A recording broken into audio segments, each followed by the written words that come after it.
Us on a transit. Rock music in its various forms has almost completely squeezed the great American songbook right off the radio. From one end of the dial to the other, you don't hear George Gershwin, Richard Rodgers, Irving Berlin, or Cole Porter anymore. Young singers don't know the songs my generation does, and to be fair, we don't know theirs either. But wait till you hear this rising performer from Australia, who leaves the rock and roll to his old man, but who's been knocking him out in New York. He boxes to keep in shape. Really, when you're up on stage, it's you and the audience. To your right, so you have got me flying high. But like a boxer in the ring, David Campbell psychs himself to win. I'm full of butter. A show for me is like a marathon. You're doing 15 rounds there with Foreman, and you got to know how to duck and weave. And so you have to go out there and really make sure the punches hit. Like a loon. And that he's done. Devil moon in your eyes. Now, just I came over here and I gave myself 3 weeks. So you got 3 weeks and see if you can get some interest. If not, go back to Australia to do some good work. And, that 3 weeks was 3 years ago. Campbell arrived in New York and created a buzz on the downtown nightlife scene. But it only gets better. Within a year, at age 24, Campbell became the youngest performer ever to play the legendary Rainbow and Stars. And not a day goes by. Feeling so unlike. It wasn't long, and David Campbell was playing Carnegie Hall. Always used to dislike myself.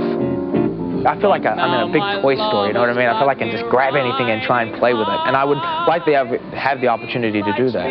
So do I. Cabaret Odets is proud to present Mr. David Campbell. Campbell's success often came from singing American standards, songs he heard at home growing up.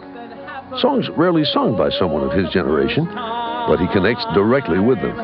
Seem to be happening again,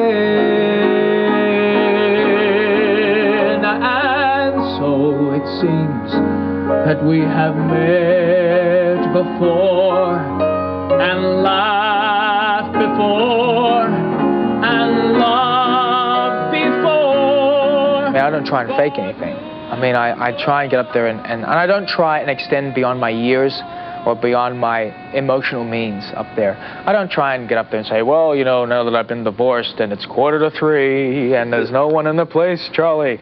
Yes, I mean, it's hard for somebody who's 26 years old to say, well, in my lifetime, I've learned, learned a lot. Yeah, when I was 23, yeah. You know, I mean, no. But 'tis true, 'tis true. Yeah, exactly. Now, I mean, I've done a few things. I mean, this has been a full life up until now. But I've had some times and I've had some days and I've had some situations where I've been like, this is getting a little complicated, and they all come up on stage with me. My friends and I, we didn't have a lot of money growing up. We were really sort of, working class. And Campbell's youth was complex, to say the least. go to the local mall. His father is a rock star, who is often called Australia's Bruce Springsteen. His name is Jimmy Barnes.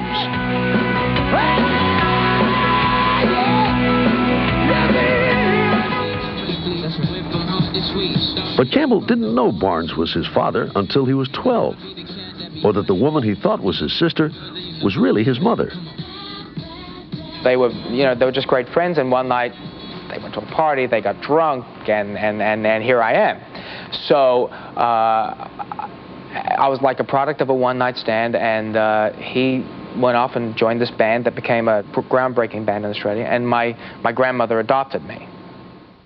The discovery of his family tree came as quite a shock to Campbell, and it took him time to get used to it. After a rocky relationship, father and son today are friends. They even perform together.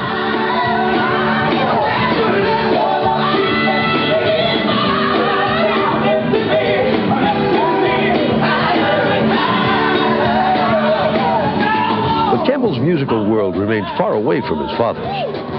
What stays close are his feelings. A lot of the songs that you sing are really very personal Yeah. And there's a certain amount of vulnerability suggested in the singer. Do you have to sort of feel that vulnerability yourself? It's not that hard for me to feel that vulnerability. Look at my life. But, I mean, I get up on the stage and there's a lot of stuff to tap into, and I think those are my gifts.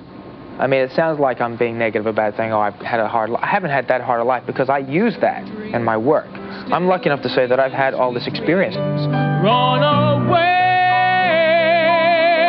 to another skin, a tough one, a pretty one that won't let the sadness in, won't let the madness win. I love the fact that I don't have, you know, a regular family, and I didn't grow up with a white picket fence. I'm different, you know, I'm a freak. It enriches my life, no matter how difficult it was or is. It's still part of me, and I have to love it. A frequent flyer between Sydney and New York, Campbell appeared last spring in the Encore series revival of Babes in Arms. What have we done? Our sight gone. Play day is done. We go place in the sun. We must run. A quintessential American role.